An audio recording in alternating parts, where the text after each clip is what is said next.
Hello everyone, good morning, and thanks for your support on Udemy and YouTube. If you came to our channel for the first time, click on subscribe.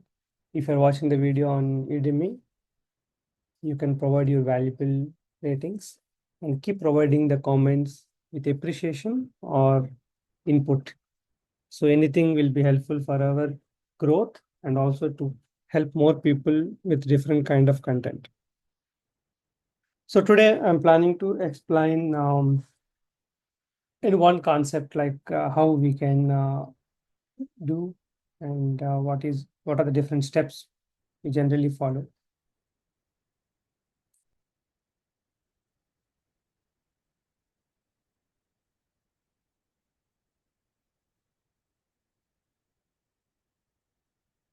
So now we are going to see, okay. So let's take any one process, like uh, what exactly the business will decide whenever you go for any project. So based on the locations and based on the different physical locations and based on different kind of distribution centers and where they have third party locations, all these kind of a thing. And how do you decide which will be managed as a plant, which will be managed as storage location? Okay. So that kind of a things we are going to decide.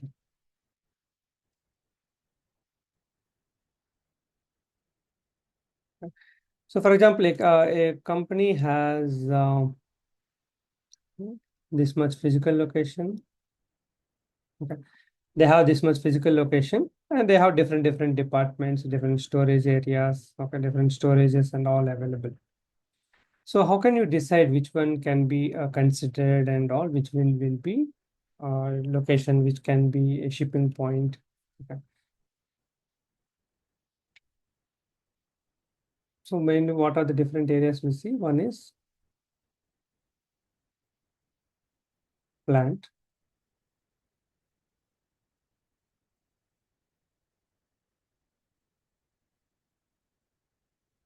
storage,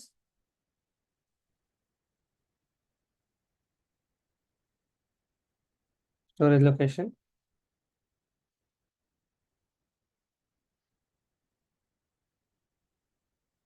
shipping point. So these three are mainly for MM consultant, it will be involved, and there are sales related like sales group, sales office. Okay. I'm not talking about the sales organization and distribution channel division. Okay, even we can add a distribution channel,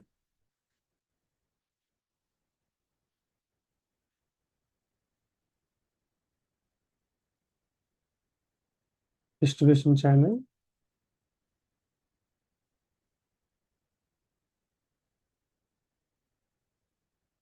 division. Okay. So one purchase org and one sales org that we put it there. So I'm not talking much on that.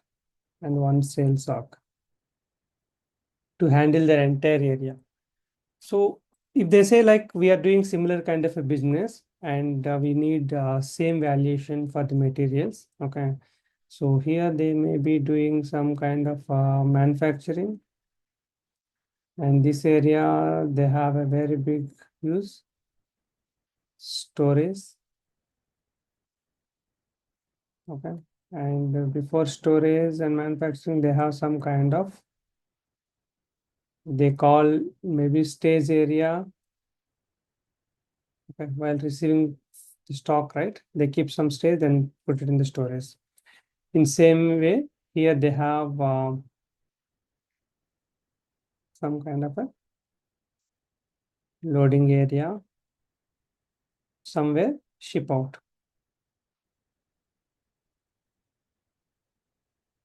ship out or stock out. That's like so here they can do stock out, and here stock in. And they may have some different department like admin, and here they have accounting.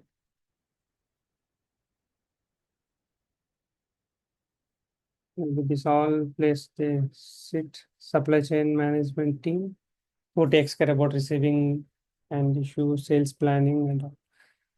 So here, how can you decide like which one I can put it as a plant and all? When the company has mentioned that we wanted to have the complete area, one same valuation, and we wanted to do similar kind of business, the entire will be we call one plant.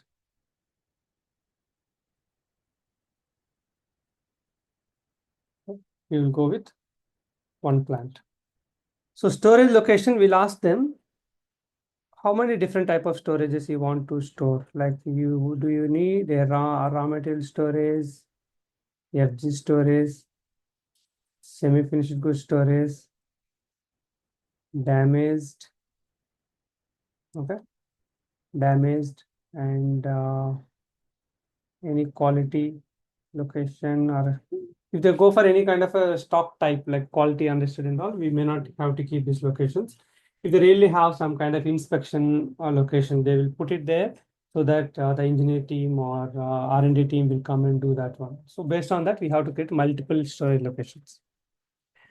The shipping point, for example, if they do shipping point receiving one area and here one thing, then we need to have a two shipping points. So here also in the stock out, they have a two type of stock outs. One may be some big cranes and all, they use cranes because the products are such big. Directly they put it on the container. So you may go for a 2 to 4 shipping points, because based on the product, the shipping point will be determined. The large products and all, the shipping point will be shown on the packing slip. When they create the picking related activities and all, it will show like that. Only one shipping point means you will have one, and one shipping point and one receiving point. So actually it is a shipping point only, but in config we do the goods receiving point. We call like a GR point. Okay.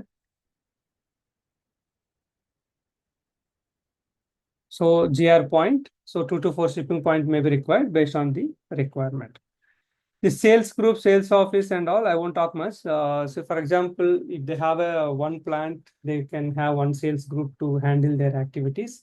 And sales office, only one sales office general I see. Distribution channel also, either it is B2C, business to customer, or B2B, business to business, or D2C, direct to customer.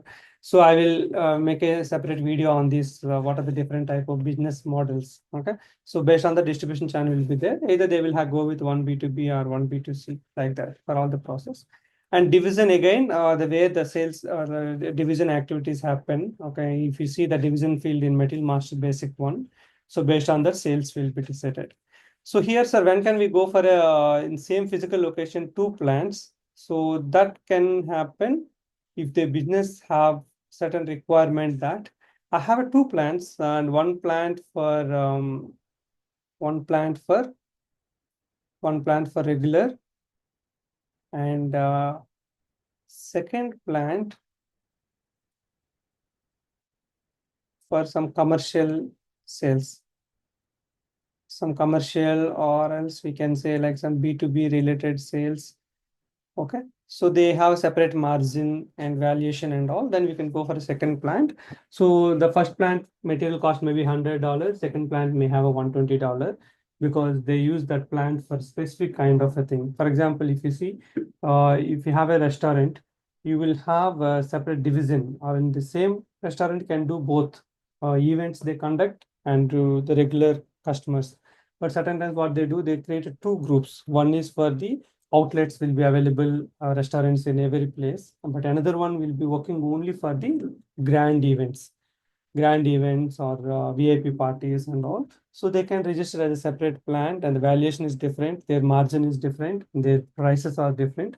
So like that, you can manage it. So based on that, you need to decide.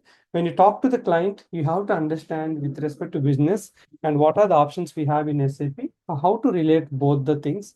So based on that, you need to derive your organization structure. It's not just like that in SAP, we have to get two storage locations, or in SAP is asking to create one more plant. We should not go with that kind of approach. We need to understand what is the purpose. See, for example, if you go with multiple distribution channel, then material master needs to be extended to for everything. So you have to, if the business is everything can be managed in B2C, we can keep it in B2C. Okay. So same thing for shipping point. If you have multiple shipping point, all the shipping point determination config we have to do at the location level and the plant level. Okay. So the config will be increased, and also the purpose also we need to see. If everything is similar, we don't make complex. Let's go with the straightforward, one shipping point, one storage location, one plant like that. And storage location definitely will have a little more based on the segregation of thing. Okay. If you go with the stock type we have, right? Unrestricted or quality and blocked. If you use these things, you can avoid certain kind of locations. Okay. Still, the physical segregation they want and separate location they want to manage, then we can understand and do it. But we can avoid by using this unrestricted quality and block. Multiple storage locations can be avoided. So extension is not required, and the work will be reduced, the rework related things. So this is the way how you can determine your organization structure and how to conduct the workshops with the business during implementation project. I hope you get an idea how to manage the workshops and how to prepare your questionnaire and how to understand the answers from the business, what kind of questions you have to ask them. That will come based on your knowledge and experience and understanding the business. I hope this video will be adding a good value for you, and keep learning and keep providing ratings on Udemy, and keep sharing our videos with your circle. Thank you.